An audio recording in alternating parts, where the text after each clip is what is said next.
Gaël, explique-moi, c'est quoi cette voiture? J'explique. Bah, en fait, déjà la journée va être putain de longue et putain de chiante. Parce que je suis sorti du boulot un peu tard ce matin et le boulot m'a pété les couilles, mais bon, ça c'est mon problème. On devait faire réviser la voiture de Clément à Toyota. Donc évidemment, comme on travaille de nuit, on a demandé un véhicule de prêt. Généralement, t'as des Aigo, des trucs qui te prêtent et tout. Et du coup, j'y vais. Déjà, à un moment donné, j'avais deux choix de route possibles. C'était soit je me coltinais le bus à 70 dans les campagnes, soit l'auto-école.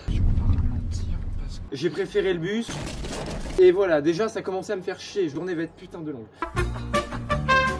Je vais là-bas, je signe les papiers, ils prennent la voiture et tout, il y en a pour 1 heure, mais avec la fatigue, la nuit et tout, tu te dis on va rentrer pour aller se coucher. Bon. Donc il n'y avait pas de voiture, on était 3 pélos à avoir demandé des voitures qu'il n'y avait pas. Ça c'est con.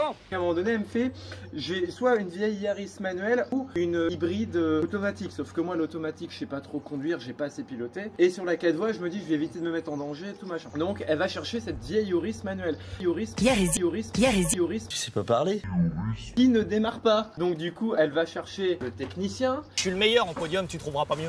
Et le technicien fait, je crois que c'est la batterie, on va la remettre à charger. Comme ça, si monsieur l'a chez lui, au moins on est sûr qu'il redémarre et qu'il la ramène bien ce soir. T'es un comique, toi, tu regardes les Simpsons le soir. Et là, tu dis, ah, avec long cette histoire. Et du coup, elle fait, j'ai une vieille Yaris qui est manuelle. Et puis elle me dit en même temps, vous êtes sûr que vous n'avez pas ici l'automatique, le côté un peu marketing, quoi, de se dire, maintenant on va faire que des automatiques à Toyota. Du coup, elle me dit, voilà, ça, la Yaris manuelle. Et alors là, on a vraiment une voiture, mais d'un autre monde, hein.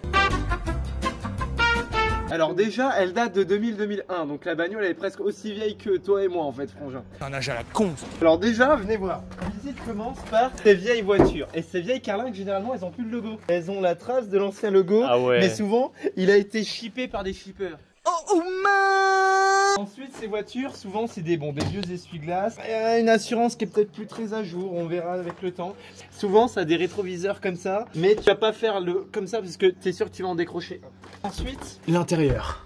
Alors déjà, c'est moquettes comme ça qui sont absolument immondes. Qu'est-ce qu'on a? Oh là. Ah oui, non mais oui, non, on va mais pas... c'est 24 ans, 25 ans la voiture. Hein. Alors on a par exemple des petits trucs genre Toyota, un accrochage, un accident. Je pense qu'on peut avoir un accrochage, un accident, on verra pas la différence. Hein. Là par exemple on a les dates de visite. Mais moi je pense qu'à un moment donné c'est des voitures que tu visites plus. C'est comme ces vieilles personnes en EHPAD ou en maison de retraite, tu les visites plus, techniquement ils sont morts sur place. Ensuite, venez voir. Allez, viens. Mais venez donc, allez venez. Le tableau de bord, déjà un volant comme ça aussi rigide comme ça, c'est absolument énorme. Le put on laissera tout à l'heure.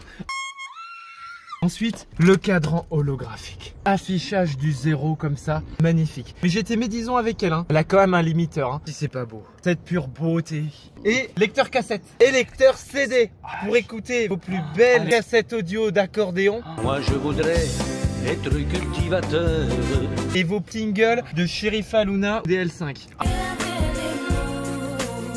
Généralement, c'est la blague. Mets ton doigt là. Ah non, Ah, tu connais la blague. Ça, généralement, tu allumes pas la clim sur ce genre de voiture. Parce que sinon, tu te prends 10 années de poussière dans la gueule.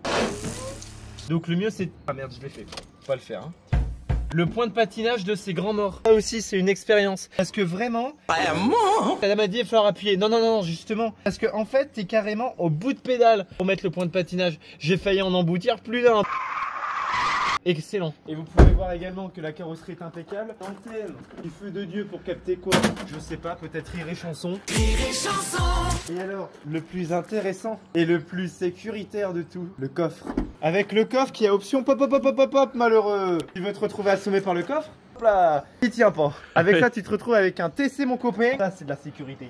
Et viens voir que je trouve un bout de vieux tendeur, c'est mort. Et alors ça, j'ose même pas l'ouvrir. Waouh. T'as vu des bandes?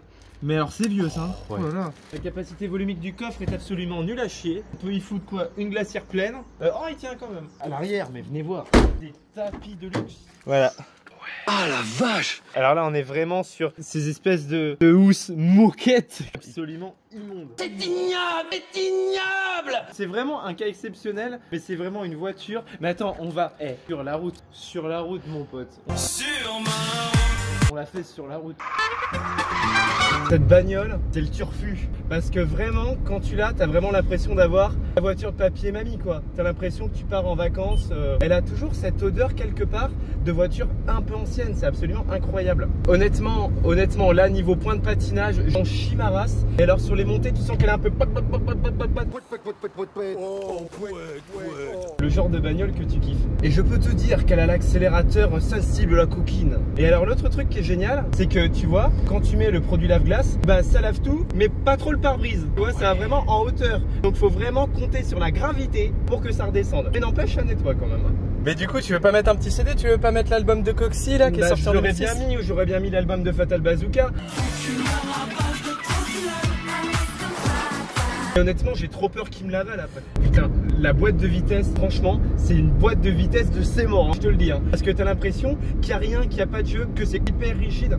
T'as l'impression qu'à la moindre vitesse que je passe, le truc, je vais le péter en fait. Pas mettre beaucoup de force, hein, sinon il te reste dans les mains. Hein. Eh les gars, bienvenue sur Villebroquin. Là, tu vois, hop.